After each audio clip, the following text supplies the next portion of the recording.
This is the very first live CEO case studies, certainly at XPX New England, and maybe the first in Massachusetts, and maybe the first, whatever. In the world. In the world, exactly.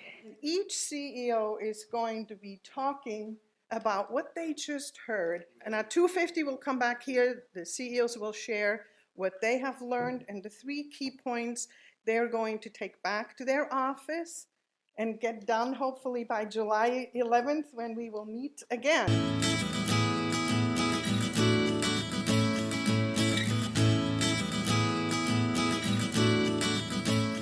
Good afternoon. I'm Wendy Foster. I'm the CEO of Big Brothers Big Sisters of Massachusetts Bay.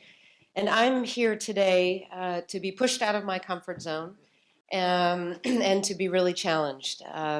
We have an intervention where we use volunteers and we connect them with kids who are growing up without enough adult support. And there's a lot of research behind what we do. It works, it's transformational, and we're serving a lot of kids today, 2,700 this year. But even with that amount of children, we'll end the year with 1,500 on our waiting list.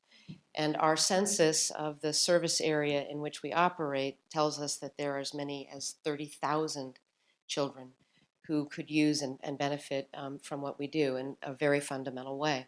So our job is to scale what we do and with great quality. And we are interested in building a sustainable and growing business and attacking both the top and the bottom line at the same time. Every dollar saved is an opportunity for us to serve another child.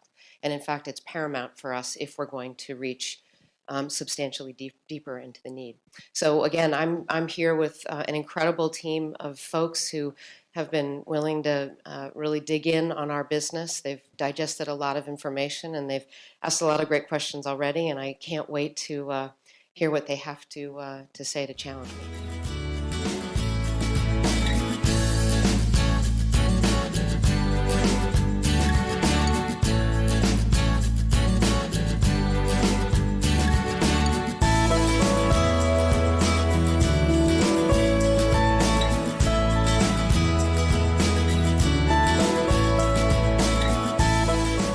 My team was absolutely outstanding. I want to thank every one of them. They really clearly had spent the time to get to understand our business.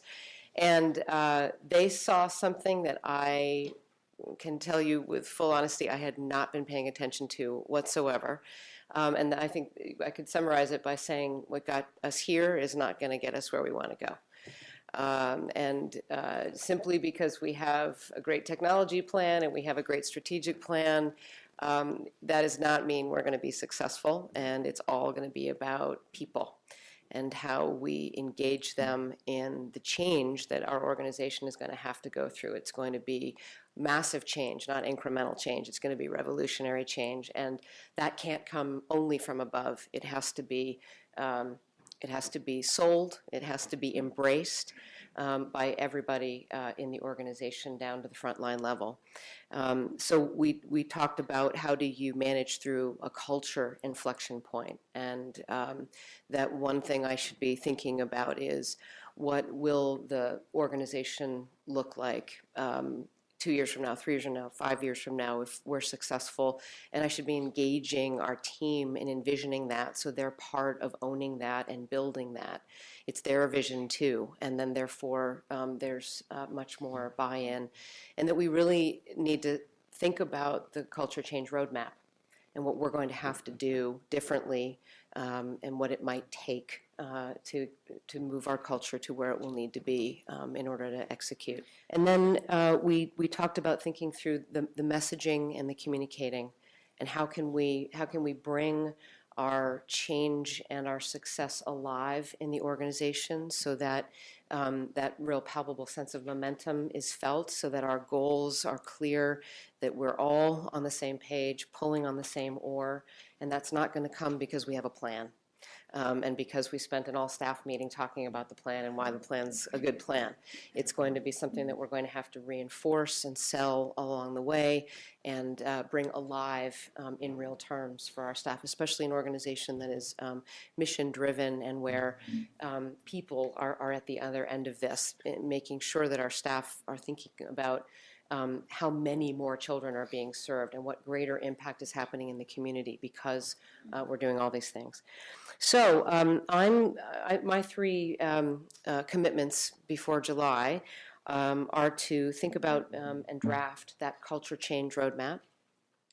I think that will be really fascinating to do. I'm excited to bring that back to my advisors.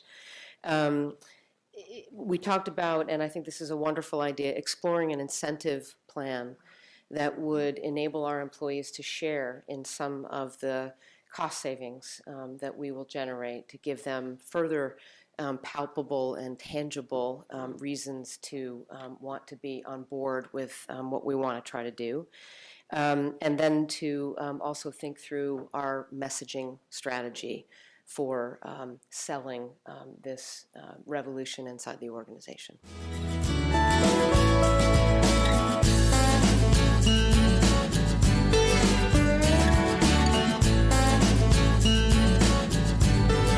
The challenge for Big Brother, Big Sister is the pressure is now on the infrastructure that they built. They want to be able to grow faster while maintaining the same level of costs or even reduce costs.